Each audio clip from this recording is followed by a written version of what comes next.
believe it's already Wednesday again. But welcome to another Wednesday Wonderings with Trailways Travel.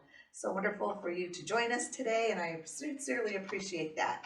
Um, Today we're just going to go on a wild little trip around the world for a moment.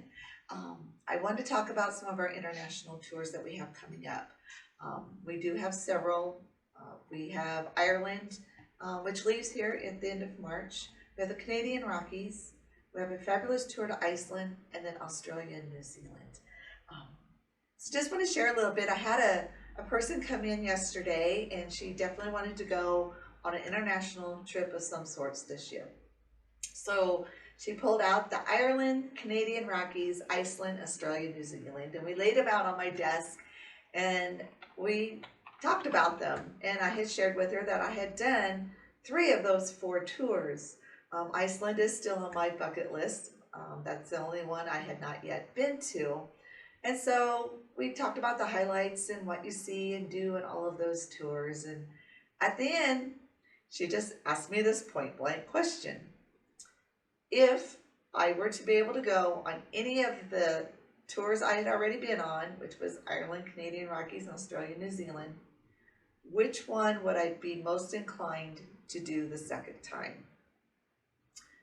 I really had to stop and think about that because they all had their wonderful highlights and great memories. Like Australia, got to scuba dive on the Great Barrier Reef.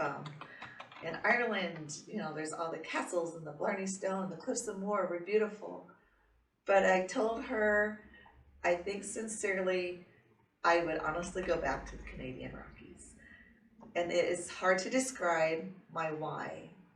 There's beautiful scenery everywhere, and we have it here in the States as well. But seeing the Canadian Rockies just takes it to a whole other level. Again, it's hard to describe. It's something you sincerely need to experience yourself. The waters there in some of these lakes are so turquoise blue.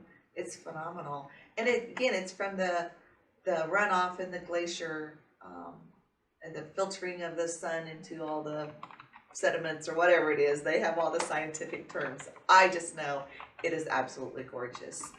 It's a relaxed tour, and like I said, so many things to see and do. And the wildlife, that tour is probably where I've seen the most wildlife of any others. So just wanted to let you know our Canadian Rockies tour is still available. I have just in the last week or two added 4 or 5 more passengers to that tour. It is set for July 16th of 2022, runs through the 23rd. The other question she asked, well, what's the weather like up there at that time? And I said, well, that's part of the reason why I chose July, because down here in July, we all know we're sweating, it's humid, it's hot, you just want that little reprieve. Well, the Canadian Rockies will definitely provide that for you because the highs are generally in the mid 70s in July. So it's like the perfect place to visit. So we do have the brochures, happy to send that to you. If you have more questions or would like to discuss the tour a little bit further, feel free to give me a call. I'm always more than happy to relive some of my touring and experiences that I've had. And so then this brings me to Iceland. And as I said, that is one place I do myself still want to go.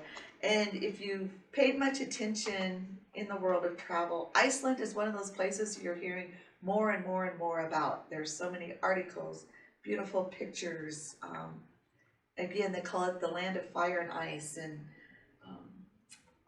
you will soon find out why when you start reading and learning more about it. And so it was with great surprise.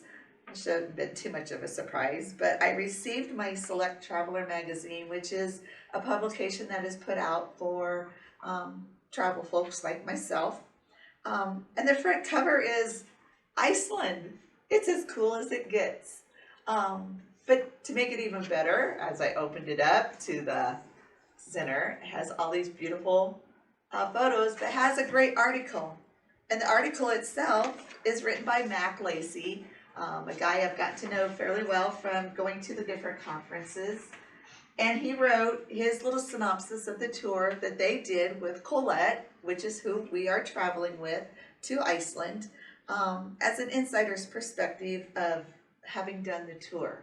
I think we'll see if we can't link that to the bottom of this blog here, so you can go down and read it yourself.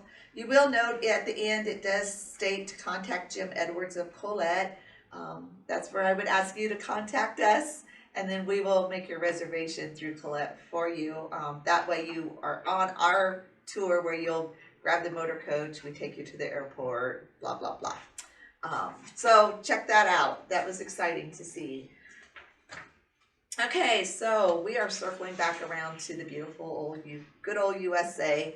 So there's just a couple things I wanted to speak about in regards to that one. I know a week or so ago we talked about that Country Blue Christmas and what a great price it was and everything. And I must admit, you folks paid attention. I think it's the allure of Elvis, but who knows? We have that tour over half full at this time. So if that, I know it's December, but if that is one you are thinking about, you sincerely do need to reach out to me soon. The other one I want to talk about right now is one other that is like the Elvis one. It's a private motor coach group tour, meaning that some of the things we are doing are special events that were put together by our receptive. That is a private event just for a few select motor coach groups. And that tour is coming up soon. It's May 14th through the 19th, and that is that Oklahoma Adventures and the Eclipse of the Flower Moon. I know I've talked about it before. This is when you really need to open up the brochure and sincerely read and look over. It's a phenomenal tour. It tells you more about history, about the Osage Nation and the Native Americans. It highlights the eclipse of the flower moon, which is kind of a spin-off. Well, I shouldn't say spin-off. So if you are familiar with a novel called The Killers of the Flower Moon, and there's a new movie they've just made down there. It features Robert De Niro, Leonardo DiCaprio, and I think Brendan Fraser. It tells about the Osage Nation, and back in the day, actually, the Osage Native Americans were at one time the wealthiest people in the United States, and that's because oil was found on their land, which then turned into a sad Cinderella story, which the book and the movie highlights. You'll learn a little bit more about some of that on this tour. I don't want to give too much of it all out. But some of the other highlights, of course, you know, there will be a true eclipse of the moon while we are there. It's actually going to take place on the evening where we have some outdoor entertainment. We have some Oklahoma singers and dancers that will provide a great show for us. That is our private event. We'll also, another day, Osage Nation is where Reed Drummond, Pioneer Woman, that's kind of their region. So we will be going to visit her place. We'll have a fabulous lunch there. I've actually gotten to have the dinner at the Mercantile, and it is phenomenal. So that is one that we'll be doing as well. See, people are calling already. Anyway, we will do that. We have a rope trick person that impersonates Will Rogers. We have also a fashion show of the Native American women. They even put on a traditional Osage feast for us. On the way to and from this tour, though, is a whole nother little tour in itself, just like little mini tours. On the way down, we are overnighting in Bentonville, Arkansas. In the morning, we'll have time to visit Sam Walton's little original 5 and 10. And then we go to visit the beautiful, beautiful crystal bridges, the art museum that is there in Bentonville. It was actually created by Sam's daughter, Alice. It's very, very well known, has so many acres and beautiful things to see. which come with us, you'll get to experience that yourself. So that is on our way to our Oklahoma adventure. On the way home is our second little mini tour, and that is where we are going to go and overnight in Branson. We'll arrive in the early afternoon. We'll have time to have lunch down in Branson Landing and do a few things. We also will be attending a show. So anyhow, that's enough on this, but the other highlight of it is the price. To me, again, this is a phenomenal deal. It is $1,325 per person, double, meaning 2 to a room. And I know it always seems so unfair for those who travels as single that the price is always so much higher for a single, and it's generally due because of there's only one person paying for all those hotel rooms. But on this one, I'm happy to say there's only a $250 increase on that price. So as a single, you can go for $1,575 per person. So good deal. Going to end with a little highlight of a sneak peek I'm currently working on for 2023. And I swear, it seems like every time I start working on something, it pops up here and there. Maybe it's just because I'm becoming more aware of it. I don't know. But for you Quad City watchers, we do get the Quad City Times paper. And in, I believe it was Sunday's paper, there was a full page article about Kentucky and the Bourbon Trail. Well, lo and behold, that's what I was currently working on. So that was exciting to see. I am hoping to have this completely finished and ready to sell. Set myself a goal here, let's say within 4 weeks, 5 max. So we will be visiting many of the different distilleries, learning about bourbon there in Kentucky, but it's so much more. So even if you're not a bourbon lover, or maybe one of the people going is and the other one isn't, there's still plenty for the other person to see, do, and enjoy. We'll have an event at the Derby Dinner Playhouse. Fabulous playhouse, love going there. We do a dinner cruise on the riverboats in Louisville.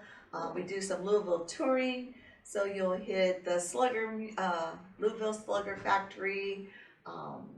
Let's see, there's a few others I can't remember off the top of my head. But anyway, you're going to get to experience what we call a warm Kentucky hug. And if you don't know what a Kentucky hug is, a Kentucky hug is when you take that sip of bourbon or whiskey and you get that warm sensation that goes down through your body and just embraces you. That's a Kentucky hug. So keep an eye open for that tour. Also, a little thing I had learned at ABA through the people at Evan Williams, another bourbon distillery. And it's one thing, I don't know why, I've always remembered, but their saying is, every bourbon is a whiskey, but every whiskey is not a bourbon. And so come along with us and you'll learn why. I think that's it for today. Got to get back to work on that bourbon trail. I'll see you next week. Take care.